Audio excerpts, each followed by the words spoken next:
마태복음이 아니라 마가복음 9장 14절로 29절입니다. 못 찾지 못하신 분들은 화면을 보시면서 저와 여러분들이 한 절씩 교독하도록 하겠습니다. 제가 먼저 읽겠습니다. 이에 그들이 제자들에게 와서 보니 큰 무리가 그들을 둘러싸고 서기관들이 그들과 더불어 변론하고 있더라.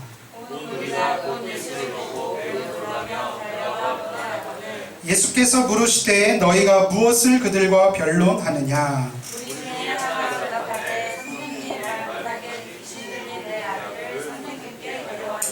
귀신이 어디서든지 그를 잡으면 거꾸러져 거품을 흘리며 이를 갈며 그리고 파리에 지는지라 내가 선생님의 제자들에게 내쫓아 달라 하였으나 그들이 능히 하지 못하더이다.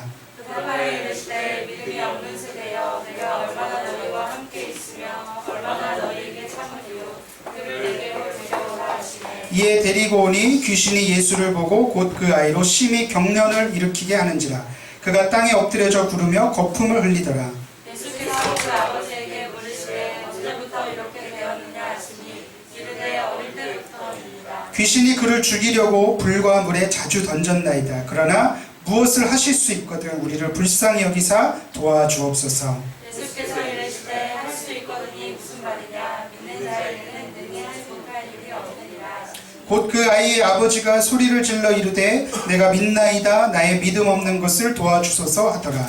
예수께서 무리가 달려와 모이는 것을 보시고 그 더러운 귀신을 꾸짖어 이르시되 말 못하고 못 듣는 귀신아 내가 내게 명하노니 그 아이에게서 나오고 다시 들어가지 말라 하시매 귀신이 소리 지르며 아이로 심히 경련을 일으키게 하고 나가니 그 아이가 죽은 것 같이 되어 많은 사람이 말하기를 죽었다 하나 예수께서 그 손을 잡아 일으키시니 이에 일어서니라. 집에 들어가심에 제자들이 조용히 묻자오되 우리는 어찌하여 능히 그 귀신을 쫓아내지 못하였나이까. 이르시되 기도 외에 다른 것으로는 이런 종류가 나갈 수 없느니라 하시니라. 아멘. 오늘 말씀 제목을 한번 다 같이 따라하겠습니다. 예수님이 가르쳐 주신 기도. 한 번 더 예수님이 가르쳐 주신 기도. 우리가 흔히 예수님이 가르쳐 주신 기도하면은 주기도문을 떠올립니다. 이 주기도문이야말로 우리 모든 그리스도인들에게 모범 기도인 것은 틀림없습니다. 그런데 예수님이 주기도문만 기도로 가르쳐 주신 것이 아닙니다. 평소에 기도 생활로서 기도를 보여주셨고 제자들은 예수님의 기도하시는 모습을 실시간으로 목격할 수 있었습니다. 오늘 본문은 예수님께서 변화산에서 영광 가운데 변형되셨던 사건 뒤에 나오는 이야기입니다. 어떤 이야기죠? 이 귀신 들린 아들을 데리고 온 아버지를 만나서 그 아들을 고쳐주신 이야기입니다. 오늘 이 이야기가 마태복음에도 나오고 누가복음에도 나옵니다. 동일하게 기록되어 있는 것으로 보아 당시 제자들에게 아주 잊지 못할 에피소드로 복음서의 저자들이 기록했다는 사실을 알 수가 있습니다. 그 이야기가 어떻게 시작되느냐? 예수님께서 산에서 베드로와 요한과 야고보와 함께 내려오십니다. 근데 내려오면서 보니까 제자들이 수많은 무리들에게 둘러싸여 있어요. 뭔가 시끌벅적합니다. 가만히 보니까 예수님을 죽이려고 했던 서기관들, 다수의 서기관들도 그 무리 가운데 있었습니다. 이제 뭔가 심상치 않음을 느낄 수 있죠. 무리에 둘러싸인 제자들도 예수님이 산에서 내려오시는 것을 보자 갑자기 놀라며 달려옵니다. 그때 예수님이 물어봅니다. 우리 함께 16절 말씀을 읽어보겠습니다. 시작. 예수께서 물으시되 너희가 무엇을 그들과 변론하느냐. 그러면 이 질문을 통해서 제자들과 많은 사람들이 변론을 하고 있었다. 이 변론이라는 말은 논쟁이라는 뜻이거든요. 이 제자들은 서기관들을 비롯한 많은 무리들과 함께 논쟁을 하고 있었어요. 그래서 이렇게 시끌벅적했던 거예요. 백분 토론처럼. 그래서 예수님이 나 없는 사이에 제자들이 벌인 논쟁이 무엇인지 궁금하셨던 것이에요. 사실 서기관들이야 그동안 내내 예수님과 많은 논쟁을 벌였던 사람들이었습니다. 여러분 기억하시죠? 서기관들하고 무슨 얘기로 주로 논쟁을 했습니까? 정결법에 대해서, 또 안식일에 대해서, 또 금식에 관해서. 이렇듯 서기관들로 대표되는 종교 지도자들과 예수님은 끊임없이 논쟁을 벌이셨고 갈등을 빚다가 결국에는 그들의 고소와 음모로 십자가 처형을 받게 됩니다. 여러분, 그동안 논쟁을 통해서 항상 예수님이 이 서기관들의 코를 납작하게 했죠. 그런데 예수님이 산에 가 계시는 동안, 나 없는 동안 이들이 무슨 논쟁을 벌였는지, 행여 서기관들이 제자들을 어떤 함정에 빠뜨린 것은 아닌지 걱정이 앞섰을 것이고, 제자들 입장에서는 산에서 내려오는 예수님을 보는 순간 무슨 구원투수 보는 것 뭐냐? 이제 예수님 오셨으니까 됐다. 그런데 그 논쟁이라는 것이 무엇이었습니까? 어떤 귀신 들린 아들을 데려온 아버지로부터 시작된 것이에요. 우리 본문 17절 말씀을 한번 다 같이 읽어보도록 하겠습니다. 시작. 무리 중에 하나가 대답하되 선생님, 말 못하게 귀신 들린 내 아들을 선생님께 데려왔나이다. 여러분, 그 당시에 유대 사회에서 아들은 굉장히 귀한 존재예요. 그 아들이 귀신에게 지배당하는 모습을 내내 지켜봐야만 했던 아버지의 심정이 얼마나 괴로웠을까요? 그런데 그 괴로움보다 더 답답했던 것은 지푸라기라도 잡고 싶은 심정으로 아들을 제자들에게 데려왔는데 제자들이 귀신을 내쫓지 못한 것이에요. 그러니까 정리하자면 귀신 들린 아들을 데려온 아버지 앞에서 제자들은 지금 귀신을 쫓지 못하고 서기관들하고 논쟁을 하고 있었던 것이에요. 그리고 어둠의 세력에 완전히 사로잡혀서 자신의 의지로는 무엇 하나 할 수도 없는 완전히 억압당한 사람 앞에서 제자들은 논쟁을 하고 있었던 것입니다. 우리가 앞서서 마가복음에서 안식일에 사람을 고쳐주느냐 이것을 가지고 바리새인들하고 서기관들하고 논쟁을 벌이지 않습니까? 그때 예수님이 하신 말씀이 있어요. 그 마음의 완악함을 보시고 노하셨다. 여러분, 제자들을 향한 감정이 그때와 똑같은 것이에요.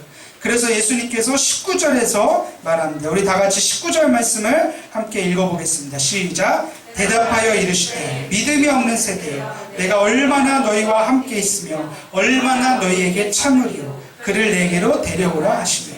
여기 예수님의 답답함이 잘 나타나 있습니다. 지금 이 아버지는 아들이 귀신에게 사로잡혀서 절박한 심정으로 온 것이죠. 그런데 제자들은 귀신을 내쫓지 못하고 그 앞에서 논쟁을 하고 있습니다. 얼마나 예수님께서 마음이 분하셨는지 내가 언제까지 너희를 참아야 하느냐라고 말씀하십니다. 얼마 전에 국회에서 자식을 불의의 사고로 잃은 부모들이 눈물을 쏟으면서 기자회견을 한 일이 있습니다. 꽃도 피우지 못한 자식이 불의의 사고로 삶을 허망하게 마친 것입니다. 다시는 그와 같은 비극이 벌어지지 않도록 제도적인 안전장치를 법안으로 마련해 줄 것을 호소하였는데, 이 입법부에 책임 있는 사람들이 그 법안을 놓고 당리당략을 따지고 논쟁을 벌이다 결국은 그 법안이 상정되지 못한 일이 벌어졌습니다. 정말 그 아이들의 희생을 헛되지 않게 하기 위한 마음이 있었다면 과연 그렇게 할 수 있었을까? 국회가 과연 무엇을 위해 존재하는 것인가? 정당이 왜 존재하는가 묻지 않을 수가 없었습니다. 마찬가지로 예수님께서는 이사야 선지자의 말을 인용하여서 자신이 왜 이 세상에 오셨는지를 이렇게 말했습니다. 우리 함께 누가복음 4장 18절 19절 두 절 말씀을 한 목소리로 읽어보겠습니다. 시작. 주의 성령이 내게 임하셨으니 이는 가난한 자에게 복음을 전하게 하시려고 내게 기름을 부으시고 나를 보내사 포로된 자에게 자유를, 눈먼 자에게 다시 보게 함을 전파하며 눌린 자를 자유롭게 하고 주의 은혜를 전파하게 하려 하심이라 하였더라. 이것이 예수님이 제자들과 함께 이 세상에서 하나님 나라를 전한 목적입니다. 예수님의 관심은 가난한 자들에게 복음을 전하고 죄와 사문과 어둠의 권세에 완전히 사로잡혀 있는 자들을 자유롭게 하고 기쁨과 해방을 누릴 수 있도록, 또 보지 못하는 자들에게 하나님 나라의 영광을 볼 수 있는 은혜를 전하기 위해서 오셨는데, 지금 그 제자들은 그 목적을 잊어버리고 귀신에게 눌린 자 앞에서 논쟁을 벌인 것입니다. 사랑하는 성도 여러분, 오늘날 우리 교회가 존재해야 될 목적이 바로 여기에 있습니다. 그것이 무엇입니까? 가포눈물. 한번 따라해볼까요? 가포눈물. 가포눈물. 가포눈물이 뭐냐? 가난한 자, 포로된 자, 눈먼 자, 눌린 자, 이들을 향해서 복음을 전해야 한다는 것이에요. 그들을 향한 관심의 시선이 교회에 있어야 한다는 것이죠. 왜? 하나님 나라가 그들에게 전해질 수 있도록 가포눈물 이 사람들에게 언제나 복음을 전해야 합니다. 서기관들과 논쟁을 벌여서 이기는 것이 중요한 것이 아닙니다. 간혹 우리는 세상을 말할 때 영적 전쟁의 세계관으로만 말할 때가 있습니다. 여러분, 그것을 부정하는 것이 아니에요. 치열한 영적 전투가 있습니다. 거기서 우리가 성령 충만받아서 영적 전쟁에서 이겨야 하는 것은 당연한 거예요. 그러나 세상을 향해서 이기기만 위해서 교회가 존재할까요? 저는 아니라고 생각합니다. 세상을 이기려고만 하는 것이 아니라 세상을 섬기기 위해서 교회는 존재해야 합니다. 할렐루야. 예수님께서 인자가 온 것은 섬김을 받으려 함이 아니라 섬기려 왔다라고 말씀하신 것처럼 교회가 힘이 세지니까 자꾸 이기려고만 해요. 세상을 막 무릎 꿇게 만들고 내 말을 들어야 돼 막 복종하라고 하는데, 교회의 본질은 그런 것이 아니라 세상을 섬기는 것입니다. 마찬 예수님께서 제자들의 발을 씻겨주셨던 것처럼 예수님이 그렇게 섬기셨잖아요. 그래서 오늘 우리가 깨달아야 될 첫 번째 말씀은 따라서 합니다. 이기려고 하지 말고 살려야 한다. 자, 첫 번째 예수님이 가르쳐 주신 기도는요, 이기려고만 하는 기도 말고 살리려고 하는 기도가 되어야 한다는 것이죠. 여러분 생각해 보십시오. 성령님은요, 살리는 영입니다. 성령의 역사는 죽이고 멸하는 것이 아니라 회복하게 하시고 화해하게 하시고 결국에는 사람을 살리는 역사라는 것이죠. 오늘날 교회를 보십시오. 유례없는 성장을 통해서 축복을 많이 받아서 힘도 세지고 돈도 많아지고 권력이 생기니까 자꾸 세상을 이기려고만 해요. 그러니까 세상이 교회를 별로 안 좋아하죠. 여러분, 자꾸 승자가 되고 1등이 되면요, 주변에 사람이 떠나기 시작합니다. 이거 굉장히 중요한 얘기예요. 여러분, 인간관계를 놓고 한번 생각해 보세요. 부부관계에서 자꾸 이기려고만 하면 좋습니까? 둘 다 이기는 게 아니에요. 둘 다 지는 거예요. 자꾸 이기려고만 하고 경쟁을 하고 그러면 주변에 사람이 떠나는 것이에요. 독불장군이 되는 것이죠. 반대로 자꾸 이기려는 것이 아니라 섬길 때 어떻게 됩니까? 섬기려 할 때 사람들이 모이기 시작하는 것이죠. 인간관계의 신뢰가 형성이 되기 시작하죠.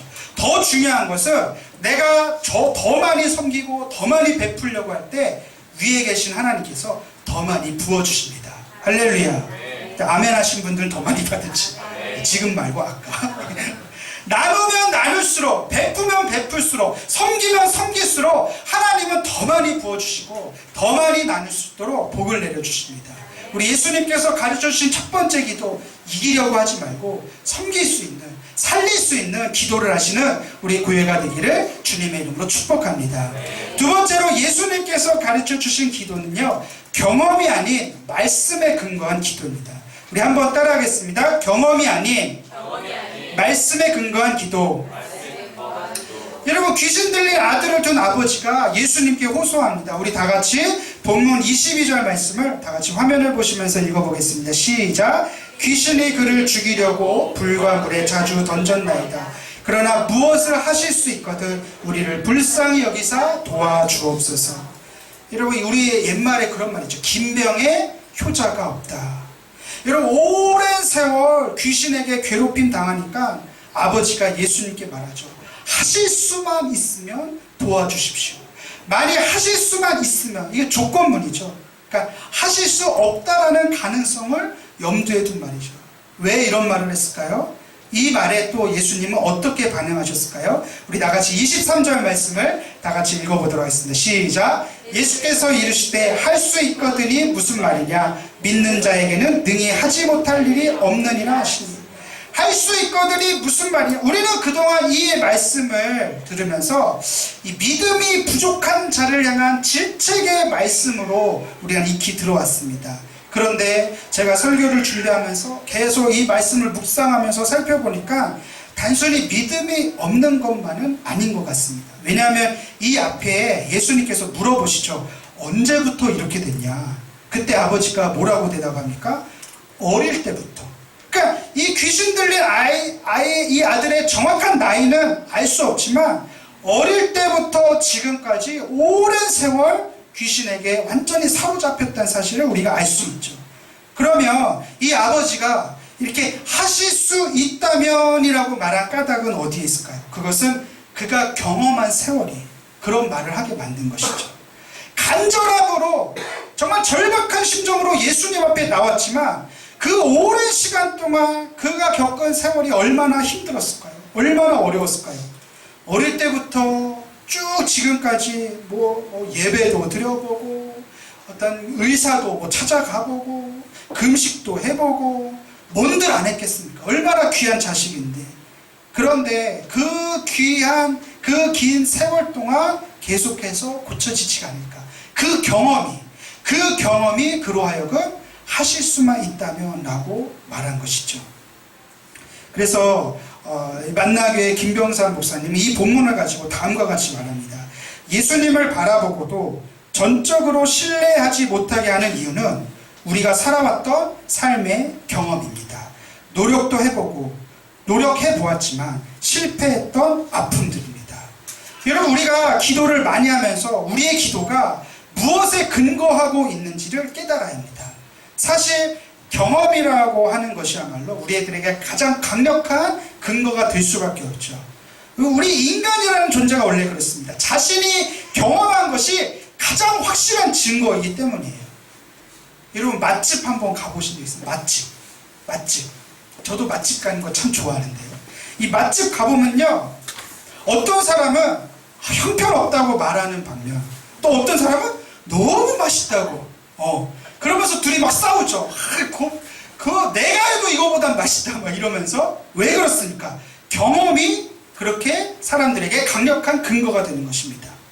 사실은 진실은 주방장의 컨디션에 따라서 그날따라 음식의 맛이 다를 수밖에 없는 것인데, 그리고 우리의 기도도 마찬가지예요. 그만큼 경험이 갖고 있는 힘이 대단하기 때문에 사실은 무엇을 기도하더라도 경험한 것 이상을 구하는 것이 굉장히 어렵습니다. 저도 그래요. 그러나 예수님이 말씀하신 기도는 경험이 아니라 말씀에 의지해서 간구하라는 것이죠. 한번 따라하겠습니다. 경험이 아니라 말씀에 의지해서 기도해야 한다. 여러분, 예수님께서 요한복음 15장 7절에서 우리 이렇게 말씀하시는데, 화면을 보시면서 한번 다 같이 읽어볼까요? 시작. 너희가 내 안에 거하고 내 말이 너희 안에 거하며 무엇이든지 원하는 대로 구하라. 그리하면 이루리라.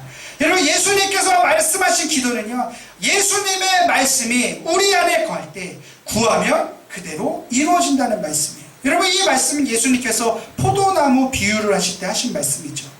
우리가 드려지는 기도에 있어서 가장 중요한 근거는요, 내가 그동안 경험했던 그 경험이 아니라 내 안에 있는 예수님의 말씀이 되어야 한 줄로 믿습니다.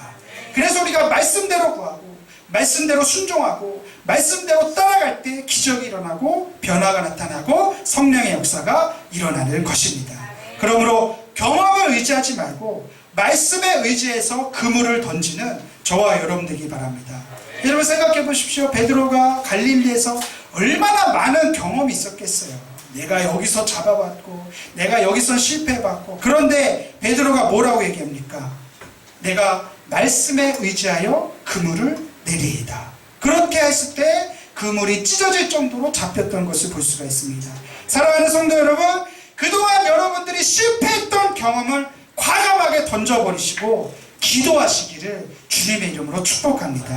지나간 과거의 경험이 여러분들의 믿음을 제한할 수 없습니다. 왜? 주님의 말씀에 근거해서 기도하는 것이기 때문에. 그래서 믿음으로 주님 앞에 나아가는 저와 여러분들 되시길 주님의 이름으로 축복합니다. 이 마지막 세 번째로 예수님이 가르쳐 주신 기도는 믿음으로 하는 기도. 믿음으로. 따라서 합니다. 믿음으로 하는 기도. 여러분, 예수님께서 귀신 들린 아들을 고쳐주시고 난 다음에 제자들이 조용히 묻습니다. 성경에 보니까 조용히, 이 영어 성경에 보면 프라이빗, 아주 은밀하게, 아주 다른 사람들이 듣지 못하게. 왜 그랬을까요? 이 마음에 어떻게 보면 좀 창피함이 있었는지도 몰라요. 아무도 들키지 않게 조용히 물어봅니다. 그때 예수님이 대답이 무엇입니까? 우리 함께 다 같이 29절의 말씀을 한 목소리로 읽어보겠습니다. 시작. 이르시되 기도 외에 다른 것으로는 이런 종류가 나갈 수 없느니라 하시니라. 여러분, 똑같은 사건을 기록한 마태복음에서는 예수님의 대답은 너희 믿음이 작은 까닭이다. 여러분, 어떤 사건을 두고 복음서의 두 사람의 저자가 이야기가 다릅니다. 어떤 사람은 믿음이 작은 까닭이다. 어떤 사람은 기도 외에 다른 것으로는 이런 종류가 나갈 수 없다. 이럴 때는요, 두 가지 말을 같이 합치면은 대충 진실이 드러나게 돼 있어요. 제가 이제 예전에 섬기던 교회에서 성도들 간에 갈등이 있었어요. 그러니까 이 사람 말이 다르고 저 사람 말이 달라. 어떻게 해야 되나 제가 부장 목사님께 물어봤더니 그 두 가지 말을 합치면은 진실이 나온대요. 그러니까는 그렇게 해보니까 진짜 대충 진실이 드러나더라고요. 이 복음서도 마찬가지예요. 마태복음에서는 너희 믿음이 작은 까닭이다. 이 마가복음에서는 기도 외에는 다른 것으로. 이게 무슨 얘기입니까? 똑같은 얘기예요. 믿음의 기도를 말하고 있는 것이죠. 예수님께서 말씀하신 세 번째 가르쳐 주신 기도는요, 믿음과 기도가 결국 같은 말이라는 것이에요. 우리 한번 잘 생각해 보십시오. 기도를 안 하는 결정적인 이유는요, 믿음이 없으니까 기도를 안 하는 거예요. 거꾸로 믿음이 있는 사람은요, 기도를 하게 되어 있습니다. 누가 시키지 않아도 믿음이 충만하니까 기도하면 된다, 이런 생각으로. 결국 예수님께서 제자들에게 너희들이 귀신을 내쫓지 못한 이유는 결정적으로 믿음이 없는 기도를 했기 때문입니다. 여러분, 정말 제자들이 전혀 기도를 안 했을까요? 저는 그렇게 생각하지 않습니다. 적어도 자기 집을, 자기 가족을 다 버리고 예수님을 따랐던 사람들 아닙니까? 그렇게 예수님을 따라갔다면 최소한 예수님이 기도하실 때 최소한 기도 흉내는 내지 않았어요. 기도 흉내는 내지 않았어요. 어쩌면 예수님이 당시의 사건으로 돌아서 베드로, 요한, 야고보를 데리고 산에 올라가셨을 때 예수님의 부재 상황이잖아요. 그리고 수제자들도 없잖아요. 그때 한 아버지가 귀신 들린 아들을 데리고 나옵니다. 그때 제자들 마음속에 어쩌면 그런 생각이 있어요. 야, 내가 이거 한번 실력 발휘해야 되겠다. 나도 수제자 되리라. 이런 생각으로 내가 한번 귀신을 내쫓아버리라, 이런 증명을, 자기 실력을 한번 발휘해보고자 하는 그런 마음이 있지 않았을까요? 여러분, 믿음의 기도라는 것은 하나님, 저를 좀 도와주세요. 하나님만이 나를 도우실 수 있습니다. 이게 바로 기도입니다. 기도라는 것은 자기 신앙을 증명해 보이려고 하는 것이 아니에요. 자기 실력 발휘하고자 하는 것이 아니라는 것이죠. 이기려고 하는 기도, 자기 능력을 증명해 보려고 하는 기도가 아니라 말씀에 의지하여 믿음으로 드리는 기도를 회복해야 한다는 것입니다. 사랑하는 성도 여러분, 이제 기도하시기를 주님의 이름으로 축복합니다. 우리 옆에 사람 한번 인사하겠습니다. 기도합시다. 믿음으로 기도합시다. 할렐루야. 여러분, 기도가 방법이고 기도가 사역입니다. 우리 모든 그리스도인들의 신앙은요, 기도를 통해서 자라나고 기도를 통해서 하나님을 더 알게 되고. 삶에 문제가 있으십니까? 어려움이 많습니까? 기도하십시오. 오늘 본문에서 예수님께서 가르쳐 주신 것 같이 과거에 실패한 경험이라 할지라도 우리들의 기도를 막을 수는 없습니다. 사랑하는 성도 여러분, 한 해를 마무리하면서 또 새로운 한 해를 맞이하면서 정말 내가 그동안 했던 기도 생활 반성하면서 우리 광교순복음교회가 정말 기도함으로 더 성숙해지는, 그래서 2020년도를 맞이하기를 주님의 이름으로 축복합니다.